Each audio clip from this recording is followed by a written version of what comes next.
Bonjour, je vous présente aujourd'hui l'analyse technique du CFD sur l'or et sur l'argent, tradable à partir de la plateforme de CMC Markets. On va commencer par les précautions d'usage. Il ne s'agit que d'une analyse technique qui ne tient pas compte des fondamentaux. Ce sont les fondamentaux qui doivent vous inciter à acheter ou à vendre.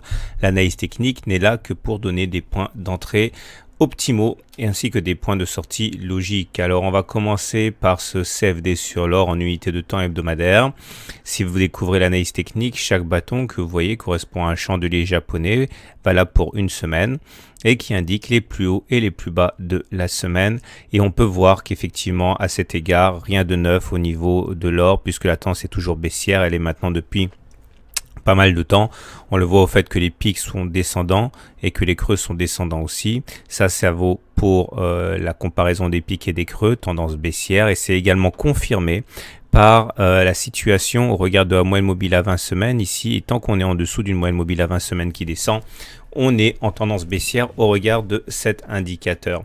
C'est confirmé par l'Ishimoku, qui montre que nous sommes maintenant situés en dessous du nuage. Quand on est en dessous du nuage, on dit qu'on est en tendance baissière. Maintenant, il y a un petit espoir au regard de cet indicateur, c'est que la lagging span elle-même n'a pas cassé le nuage à la baisse. Or, on sait que tout ce qui se passe sur les cours doit être confirmé au niveau de la lagging span. Et pour l'instant, même si on est en dessous du nuage, la lagging span, elle, reste dans le nuage, donc en tendance neutre.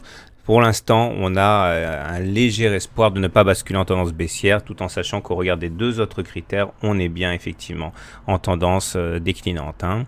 Le prochain support d'ailleurs est là à 1118 $. Regardez, ça correspond à un plat de Tenkan et à un plat de Kijun. On sait que lorsque une des courbes fait un plat, et bien dans son prolongement, vous avez un support. Et c'est ça qui semble nous avoir justement soutenu lors du plus bas de la semaine dernière. Pour l'instant, ça tient.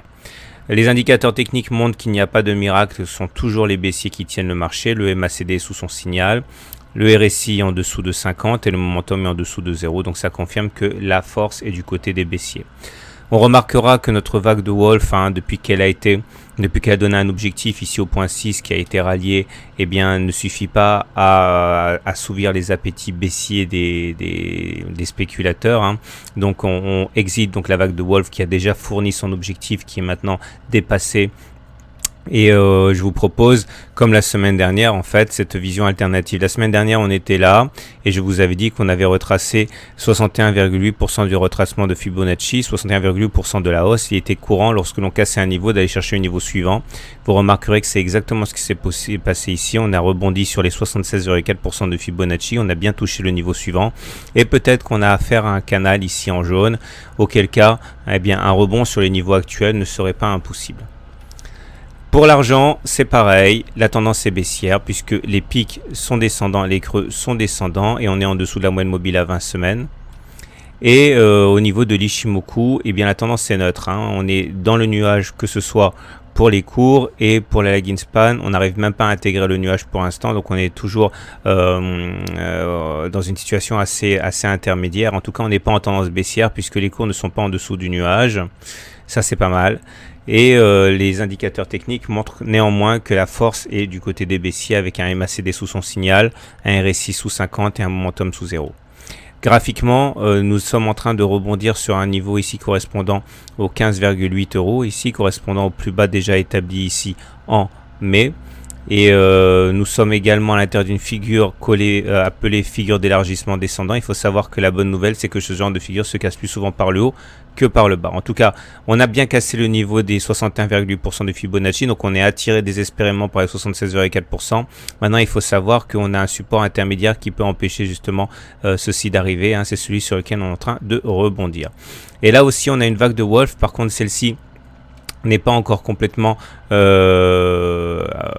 respecté, puisque il faudrait aller chercher le point 6 pour faire une vague de Wolf complète. Pour l'instant, on est simplement allé chercher le niveau intermédiaire des 15,8.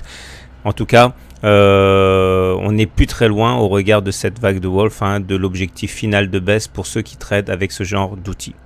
Voilà ce que j'avais à dire sur la valeur. Je vous souhaite une bonne journée, de bons trades et à très bientôt pour une autre analyse technique.